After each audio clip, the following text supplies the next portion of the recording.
Thank you, Monica, and thank you, everybody. I'm excited to be presenting with you today, and I'm really excited to share this presentation with you. Browser DevTools, the other tool for Apex development. Okay. So what if I told you that you've had this powerful tool all along? If you've been using Apex, you've been using this tool, you've had it, and you probably, some of you already know, but some of you, hopefully we can get you introduced. So my name is Jorge, I work for INSOM, and you can get a hold of me here on Twitter, and of course, insom.ca it's our company. And the only quick thing I'm going to mention is that next Thursday, we are starting a series of short presentations called the INSOM Insider. And hopefully you can join us then. So that's all I'm going to say about that. All right. So what's our objective today? Let me see if I'm going to get rid of this bar here. There you go. So what's our objective?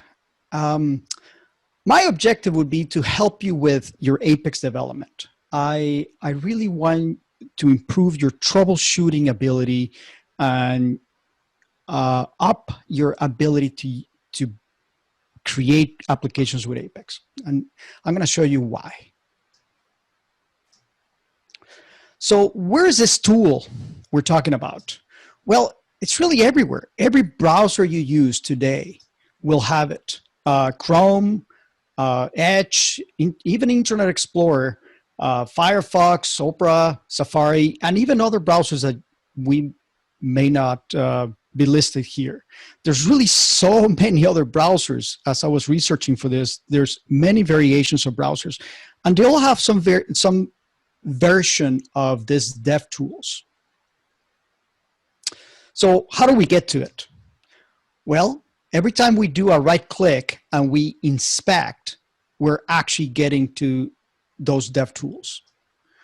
Many tools, they also have an F12. So if I go here to a regular page designer in Apex, and it doesn't have to be Apex really, if I press F12, I get this bottom section that opens up, right? Or if I right click and I select inspect, I can get to this browser tools that has multiple elements, and we'll get more into that. In fact, this presentation, which I'll share the link on Twitter right after we're done, it's also a browser presentation. It's a web presentation. So I can open the browser right here by doing that, and I can get to the console and other elements. And I'm going to close this to continue, okay? There's also some short keys. If you want to go straight to the console, you can do Control-Shift-J or Command-Option-J in the Mac. If you want to go straight into the, just open the DevTools, it doesn't matter what type it is, you can use an I. So many ways to get to that. And then once you're there, you can manipulate a lot of CSS values. I'm going to show that in a second. You can also move between the attributes with the tab key or shift tab to move back. So you can move between the attributes with the tab key. So let's look at that. Let me, for example, inspect. If I do right click on an element and I select inspect, this HTML represents that it gets, the element I right clicked on gets selected automatically. And then right here are my CSS attributes. And if I click on one of them, if I click the tab key, I jump to the next one and then the next one. And you can see, look at my selection right here on the right. And let me make this a little bit bigger for you guys. And I'm doing shift tab and I'm moving back.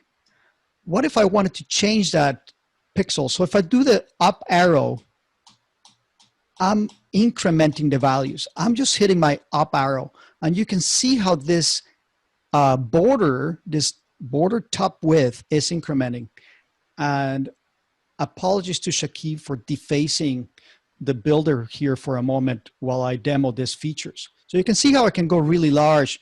And here's the default color, but what if I go with something really garish, like a red? So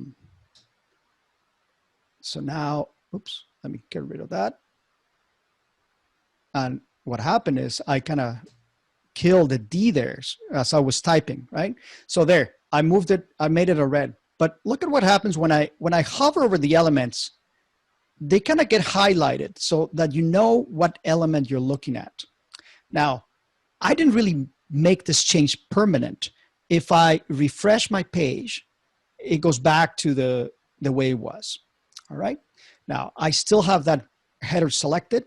What if I wanted a different color? Well, I could type a hex value, but there's also some nice tricks here. Like, for example, if I click on that little color selector, it opens a picker where I could go to a different color, right? Now, let's refresh that. Now, another thing I love to do is the shift key. Press the shift key when you're looking at a color, and this works in Chrome. And it rotates between representations of the same color, the RGB, the HSL, and the hex value. All of these are exactly the same color, just different representations. And now all I'm doing is pressing the shift key and clicking. Now, I like HSL to find complementary colors. HSL stands for hue, saturation, and lightness.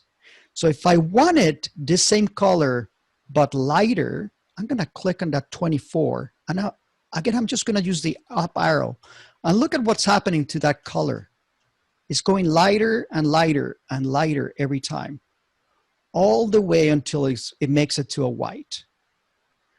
But by going just a little bit, you can find really interesting complementary colors to an existing color.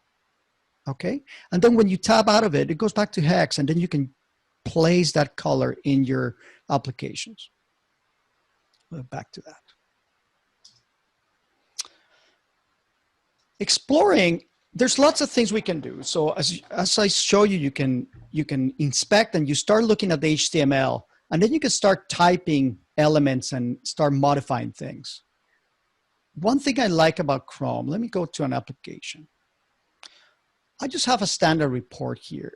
I'm going to inspect a row, and I have this row selected, right? I could make changes here. Tab, and you can see how that changes right there. Now, if I refresh the page, that goes away. Now, as I'm selecting things, I can make changes to that row with this element style changes. This is a handy way for me to inject attributes just for that row.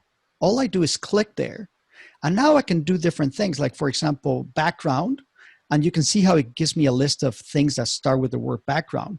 I want the background color. And let's make it yellow for highlight. So now I can start prototyping how something may look. Maybe I want to change the font. I'm going to do font weight first, which is like the boldness. So I'm going to bold that, and I can do font size and make it like 2EM. EM is a value that is in proportion to the default font size. So 2 is 2 times the regular size. So that's an easy way to make something super big, and you can see how it can get really ridiculous, right? But as I'm making these things, look at what happened to the HTML. Those attributes are being applied right there, and that allows me to play with different attributes and see what's going to happen with them. By the way, you don't have to go in whole numbers with the EM. I could do 1.5 or 1.8, right? So you can fine tune what you want. So that's an easy way to select something and modify how it looks. That way you modify the inline styles. How about classes? Look at this little selector.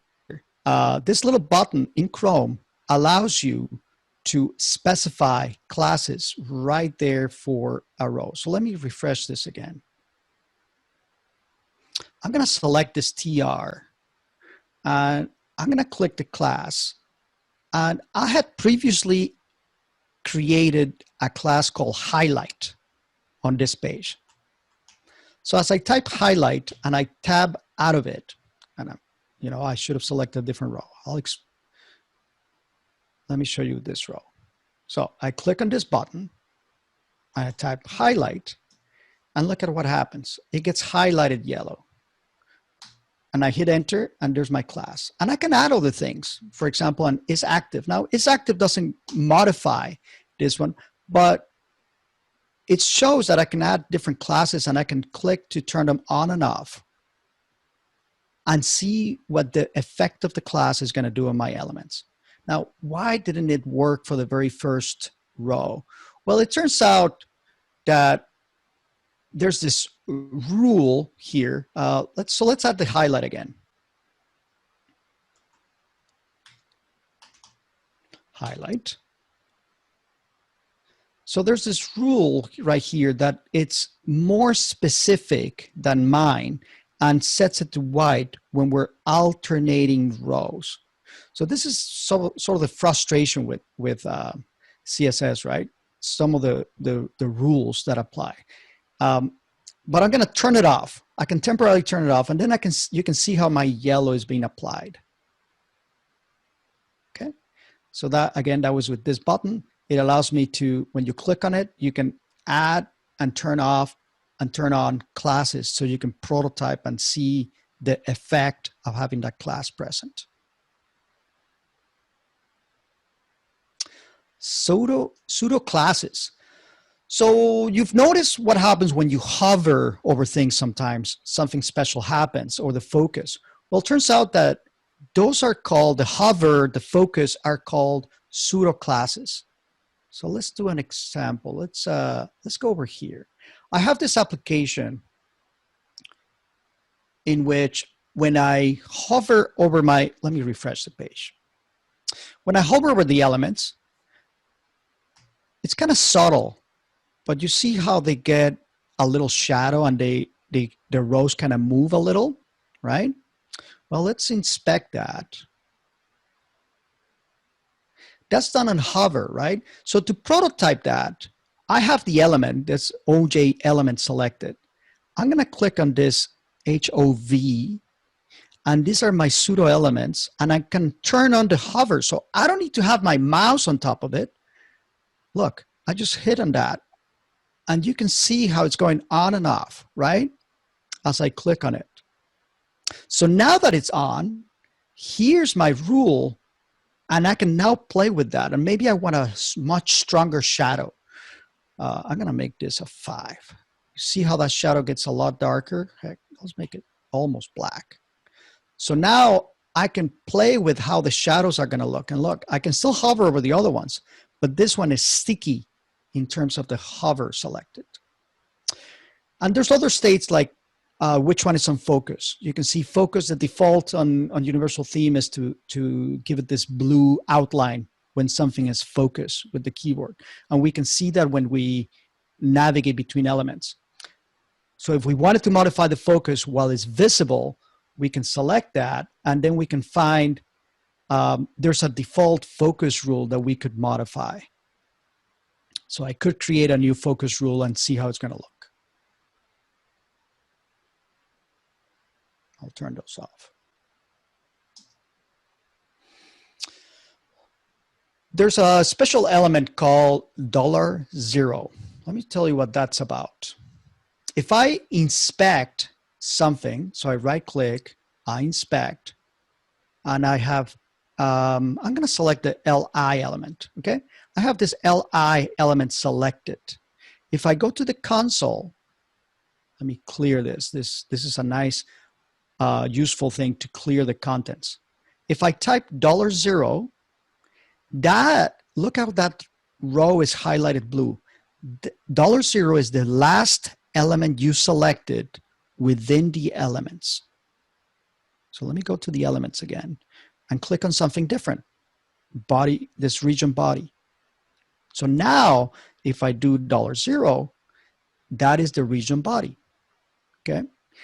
What I like about $0 is it's a quick handle to a specific element, and it allows me to quickly prototype stuff I'm going to use on a dynamic action. So for example, in this example, and if you guys attended some of the previous sessions, you may have seen that sometimes you want to get the value from another element, from another HTML element or a cell. So if I'm on this element, or let's say I'm clicking, right? I'm clicking on my row, and I want to get this data ID.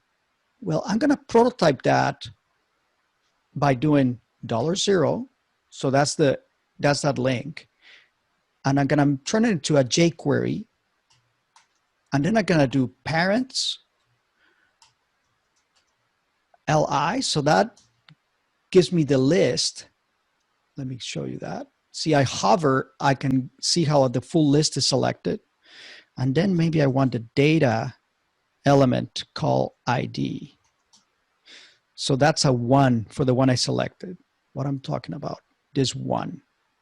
Let's do it for the 4. I'm going to click right there. And I'm going to run the same thing. So that gives me the 4 because that $0 is the element I am selecting.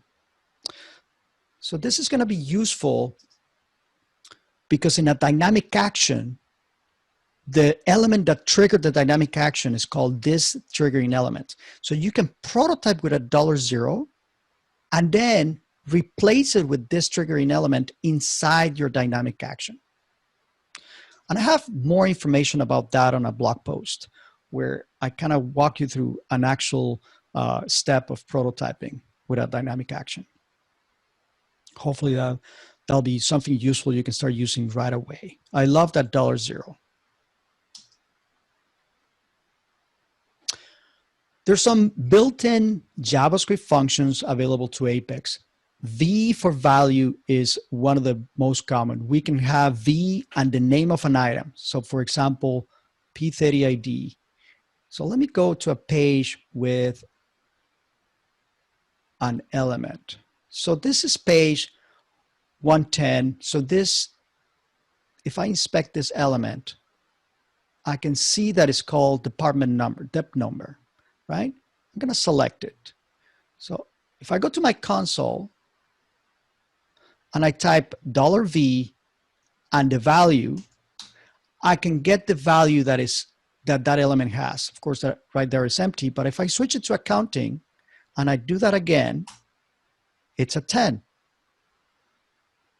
If I switch it to sales and I do $V again, it's a 30.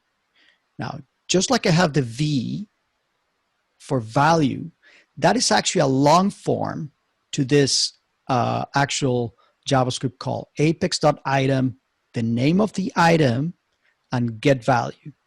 So if I were to do the same thing here, doing apex.item, that it's a selector to my item, and it has a lot of useful functions, one of them being the get value. So that would be the equivalent to getting the value.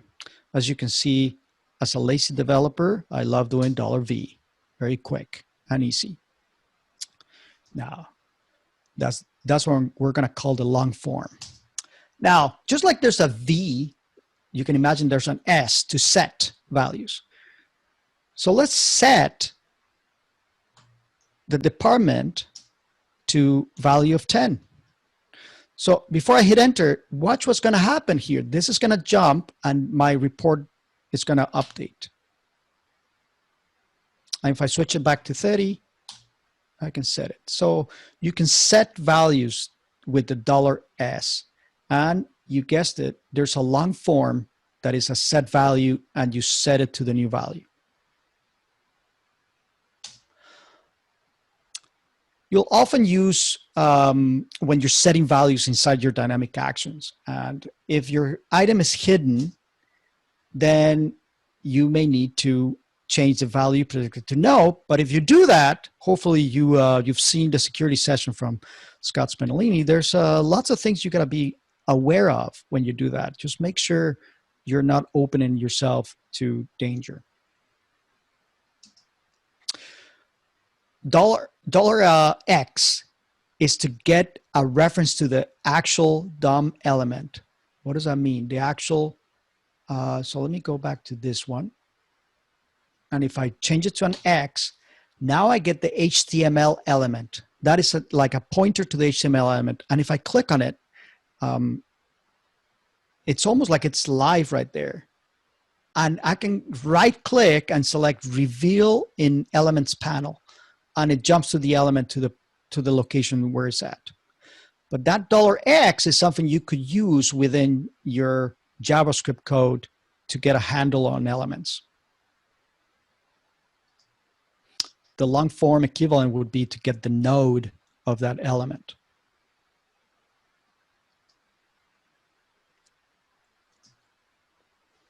All right. And Monica, let me know if there's any appropriate questions right now that we should address. I'm okay addressing some of them right now as well. Okay. We don't have questions at the moment. Great. All right, network. Let's talk about what happens with the network. So, of course, we are working with a web browser with our application, and Apex is in the database. Our web browser will have the CSS, JavaScript, and images. Now, this being sort of an architecture, we're going to call the web browser the client side and the database our server side. And when we do communication between them without refreshing the page, that's when we are doing AJAX calls. And if you watch any of the other sessions, you've heard this a lot, right? Now, on the browser, we have the JavaScript world, and on the database, we have our SQL and PL/SQL world. Now, on the DevTools, there's a network tab that will show us all the activity related to the network. So let me go back to this page. Let me switch to this network tab. Let me clear this. If I were to refresh my page, look at all the elements that came through. All of these things were the calls with this to the CSS and JavaScript that is required to render this page. It all started with the page call, but once the page was called, all these other things were loaded. And if I click on any of those elements, I can see the information about that call. I can even preview the data of those elements that are being downloaded. For example, this is like a JSON call that defines our languages. If you do translated applications, you would be familiar with some of these values, which are the values that arrive translated for our application. So lots of interesting things get downloaded here. Now, I can inspect what's going back and forth when we do AJAX calls. Let me clear this out. If you remember, this page will, when I switch my department, it refreshes the report. Operations has no values, research has those, sales has those. And every time I'm doing those, I'm getting this AJAX calls. Now, let's ignore that collector for a moment, because that's something in the environment. I'm going to filter only the AJAX calls. When I click on those, the preview shows me the actual report that got downloaded. And on headers, let me make this bigger. There's lots of information in the headers. But the one that we usually care about is the form data. The form data tells me the application number, the page, our session, the debug parameter, our request value.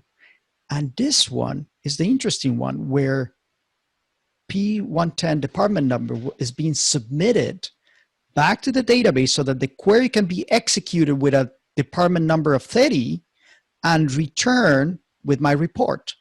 If I look at the response, I get the raw HTML.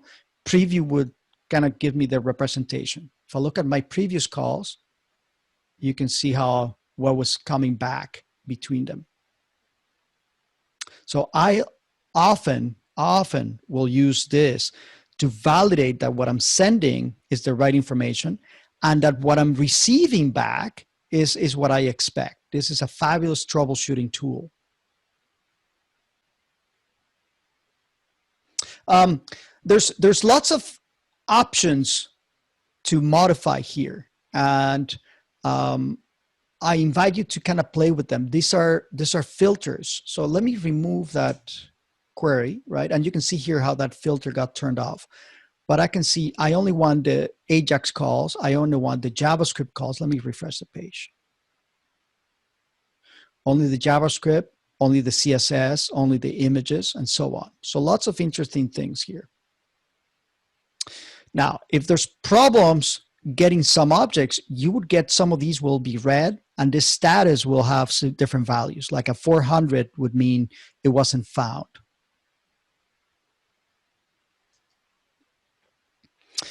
If you're still using older versions of Apex like 4.2 and 5.0, I am so sorry. But that request, that form data will look a little bit different. It used to have value pairs of argument names and values. But starting with 5.1, we get that JSON information that I was just showing, which the benefit is that this JSON doesn't have a practical limit. It's really a very large object, so we could submit hundreds of items there. Not that I recommend it, but this eliminated some problems that existed with the older versions where we could only have 100 page items on a page. Or we could only have 100 items on a page. Yeah. All right. So we did a little demo of those. Some interesting miscellaneous features. Preserve log. So on Chrome, the feature is called preserve log. On Firefox, it's called persist log, but they're really the same thing. So you've noticed that here, if I refresh the page, this gets cleared and loads again. But I guess that didn't do that well because I had preserve log turned on. Let me refresh again. So it clears and loads. And if I refresh again, it clears and loads. Okay. Now, if I do this preserve log feature, the log will remain.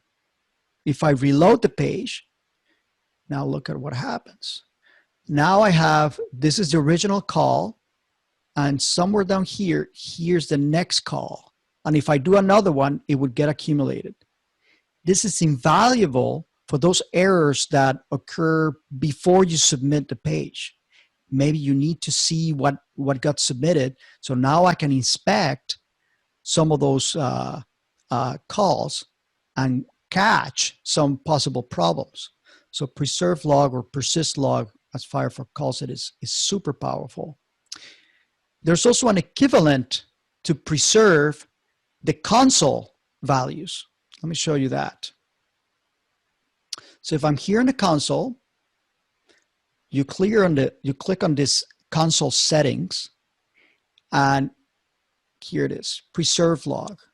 So now whatever's being logged here will remain in the page. So let me give you an example. Let's edit this page. This page has a dynamic action that says that when my department changes, I'm going to refresh the page. Now, what if instead of refreshing, I was submitting the page? So I'm going to say submit. I'm going to submit the page. I don't want it on initialization. I'm actually going to, I can leave the refresh there. We're just going to get like an extra effect. But I'm going to submit the page. And before that, imagine I have some JavaScript that is executing. And maybe that JavaScript has some errors. But in this case, I'm just going to use this console.log. Console.log. Hello. Okay. So what's going to happen? I'm going to print hello. I'm going to submit the page so that it loads again. The refresh will happen and we'll see it, but then the page will load. We can ignore the refresh. All right. So I have the preserve log turned on. Let me close this. Let's force the reload and look at what happened. So here's my hello, and it remained there even though the page reloaded, right? So you could see errors or messages before they get cleared because the page loads again, or before you navigate away to another page. That's where this is really valuable. Maybe this jumps to another page and now you lost the errors that you're trying to catch on the originating page. So you could see that message. So what would happen if I turn this off? I do it again. You see the hello kind of flash. I don't know if you can see it, depending on your network speed. You'll see it down here. Hello, and it goes away, right? So that would be very frustrating if you're trying to catch an error or a message and then it goes away.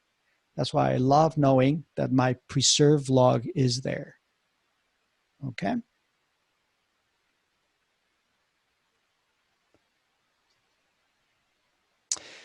And Firefox calls it persist logs. When you're selecting the console, it's a lot easier to find, right? In Firefox, you click on console and you'll have it right there on the right side. Whereas in in Chrome, you have to click the gear to find it. Jorge, there's a question. Yeah. When you look at the JSON data in the Ajax call, there's Yes. a clause that reads protected. What does it mean? Let me see. Oh, let's turn off my two elements there. I'm not sure if I know what we're talking about. So let's clear the preserve log. Let's clear this. Let's refresh. Okay. So here's the Ajax call. And you're saying there, it says protected somewhere. Oh, I think I know exactly what you're talking about. Yeah. Down here, right? Protected. Right. That's a great question. So this is how Apex is protecting the values that are being submitted. This is a hash value, and this is also a value that both values play together to avoid tampering, so that you're not sending the value you shouldn't be sending. So these two values will validate that the values you're sending and the item you're sending is what is expected. So it gets calculated on this page, those get calculated, and then they get validated on the receiving end. And we don't have to worry about it on our code. This is something that the Apex tool framework does for us. Okay, so it's a checksum to make sure there's no tampering with those values. Good question. Anything else? Okay, no, we'll continue. not at the moment.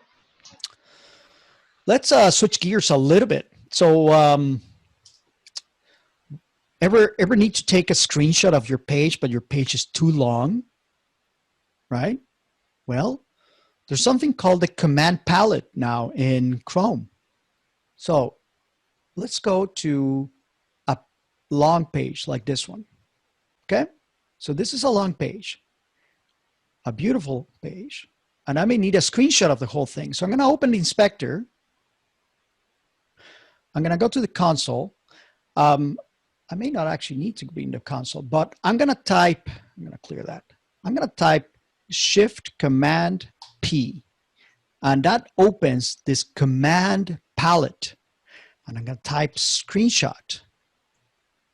Now look at that. I have these fabulous options where I can screenshot an area, full size, which is what I'm talking about, or just a regular screenshot. I'm going to do full size. If I select that, I'll wait a moment. It's rendering, it's capturing, and I'm not touching the keyboard or anything, and then it downloads. Here's my download now. And I'm going to save it. I'm going to click on it to open it. And there it is. Here's my long image with the full page as an image. Isn't that great? Now, this command palette, if I go back here, if you're on Windows, Control-Shift-P. If you're on a Mac, Command-Shift-P. It's very similar to what Sublime Text, the editor, and VS Code, the editor, are doing with the command palette. Lots of powerful things. If you notice, there's lots of options here. And some of them are simply to jump around. So with keystrokes, I can do that and show network. And then I jump on the network. Command-Shift-P, and I can do show elements. And I jump to the elements. So lots of really cool navigation here. All these panels are jumping around. And then there's lots of other things that you can explore. Way too many for us to cover. And some that I really don't understand what they do yet. Very powerful. If you are using Firefox, it turns out it's way easier to do. There's going to be this 3 dots on your toolbar. And when you select it, it's going to say, take a screenshot. And then you can select options. Is it the whole thing or just a section? So very easy to do.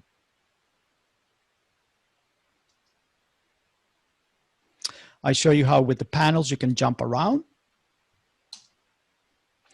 Let's talk about the console log, right? Our debugging friend tool. So we can do a simple console log of a message, and it doesn't matter if I'm on this not being an Apex page, right? It doesn't matter where you're at. If you type console.log and I type hello, it prints out the hello, right? Now, what if I have a variable and I'm gonna do variable I equals to 2444, okay? So if I do console log of I, it prints that value. But what if I'm looking at a lot of values? I'm like, what was that? What variable was that? Well, you may start doing something like this, right? I and concatenate it with I, and you print it out, right? Oops, I should do JavaScript concatenation. Thank you, not PL/SQL, right? But there's a better way. For simple variables, instead of just printing the I, wrap it in curly brackets. That kind of turns it into an object. And look how it prints. It prints I and the value. I kind of like doing that for simple variables that when I'm troubleshooting something. I find it super simple, right? Brackets, and it does the object. It won't work if your I is a complex object already, or a JSON structure, or a jQuery element, but it will work perfectly for strings, booleans, and numbers. So instead of not knowing what that 273 is, you wrap it, and it's easier to look at. So wrap your variables in that. This is for debugging only, right? Not for final code.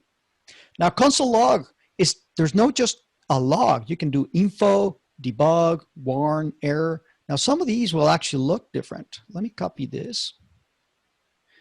And you know what? Let's do it right here. I'm going to paste it. Now, look at what it does. It actually prints in red. It actually prints like an error. The warning is yellow with a warning message. So this will give different flavors of what you're doing. Info kind of looks pretty much the same like the regular console log. Now let's talk about this one, table. I kind of like this one. This is really good for printing some array data, if you will. So let me see, where do I have a little. So I'm going to do it right here again. I'm going to clear this. I'm going to define a variable, kind of like a JSON structure.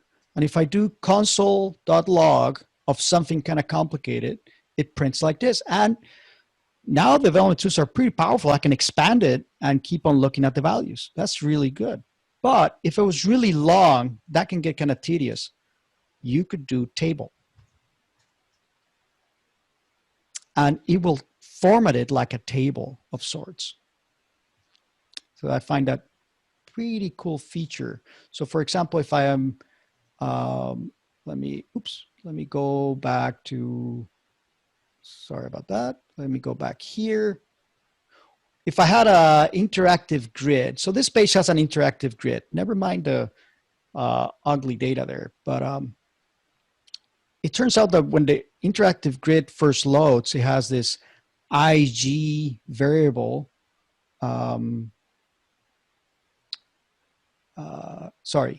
GIG, right? So GIG, and there it is. So here's the load data for my interactive grid, and here's the values, right? So this is kind of hard to look at, the values.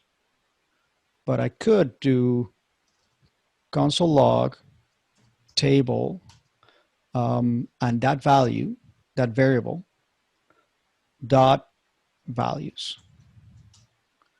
And now I get a table of that information. And what's really fascinating, it's actually kind of like a live table. I mean, you can sort it. Is that crazy? So lots of features there. Oop. I lost my presentation now.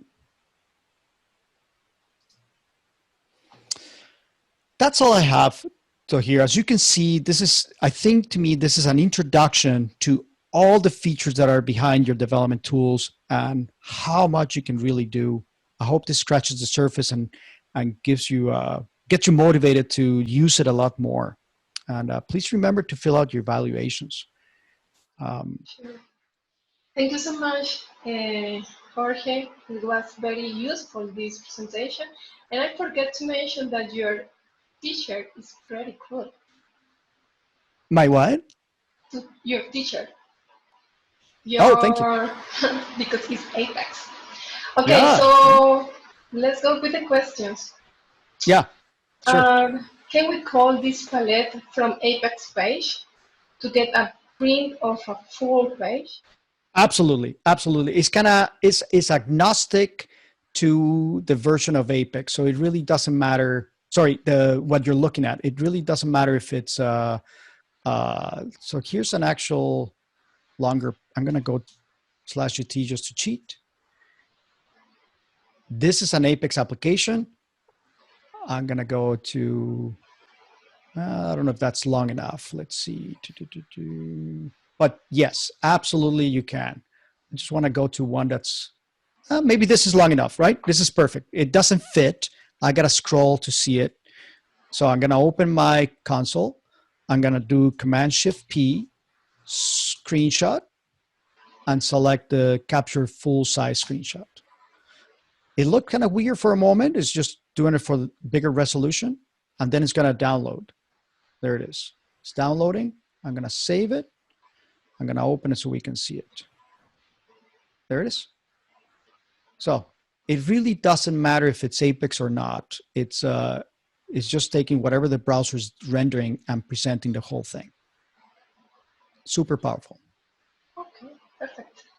Do you know if these useful tips works exactly the same way in every browser, or is different if you are using Mozilla or Google Chrome or Internet Explorer? I've mainly used Google Chrome here because it has some nicer features in my mind for working with CSS and JavaScript. That said, Firefox is incredibly close, and so is Edge, Microsoft Edge. All those are almost on par with their features. And nowadays, almost everything I show is going to be available, just as you saw, slightly different name changes on some of the features, but almost everything I showed is going to be available on all of them. I think the console table is mostly a Chrome feature. I don't know if it's available in Firefox yet, but they're always topping each other. So yeah, I'm going to go with yes. Just about everything is available on all of them. Okay. And it depends of the version of Apex, I guess. Nothing. Nothing I show you here is dependent on the version of Apex. Okay. Excellent presentation, Jorge. Thanks. I watched a lot of online Apex presentations, but I think this is not a question, just a comment. Okay. There's another question. Sometimes I see red mark beside Home tab on the developer toolbar option. How to Yes. inspect? How to inspect Yeah. the So tool? yeah. So let's go to an application here. And if I understand, you see a red mark here on the side of the toolbar, right? That is a great new feature that started with Apex 18 something, I want to say, maybe something like that. And it tells you that there's an error in the console. That's your cue to open your inspector, look at the console, and look at the errors. So let me see if I can kind of try to do a super quick example here. I'm gonna edit this one. I'm gonna add this. I'm gonna add some JavaScript. I'm gonna say invalid code, right? That is clearly not JavaScript. And guess what? It's gonna fire an initialization, so it's gonna fail right away. I'm gonna run the page. And sure enough, I have my indicator there. But you don't know what it is until you open the console, and then there's the error, right? It tells me it's not the most readable in this case, right? But I know that it's happening when my dynamic action is initializing. So I can tell now that it's something with dynamic action. And what I recommend always, open the console and generate the error again with the console open. So I'm going to reload again. That usually, not in this case, there it is, syntax error, unexpected identifier. I'm going to click on that link. That will jump to where the code is. And look at that, I can almost see it, right? It jumps to the actual place of the error. But that works if you generate the error with the console open. And then you can probably recognize where that code is or go search, fix it. Next question. Okay. Can you invoke the full size screenshot from a JavaScript? I don't think so. I don't know if that feature is available. I don't know for sure. I'm going to say no. All right. I think that is it. Great. Do you want to share anything else? No, when I share this slides, there'll be some links to some interesting things. Google always is giving some great information about the DevTools and all the power that they have. Just a quick reminder, the Insider next week. And this was Browser DevTools, the other tool for Apex development. My name is Jorge, and you can find me on Twitter at @Rimblas. Follow me, and I'm going to tweet a link to these slides right away. Okay. Thank you. There's another question about Of course. EM, but I don't really know what it does mean. Susan is asking about EM. Oh, yeah. The EM. So I had used the EM as size instead of pixels. So let's see. So here, for example, I have font size 12 pixels for that line. So PX would be your unit of measure for, you can see how this is getting really big, right? Well, EM, it's a proportional size that basically means it's twice the base size that was specified for the page, 2 times the size. So it's nice for responsiveness. Sometimes you want to use pixels. Sometimes it's nice to specify things in EMs. It's just another unit of measure. There's actually a lot of units of measures. We can probably talk a lot about that.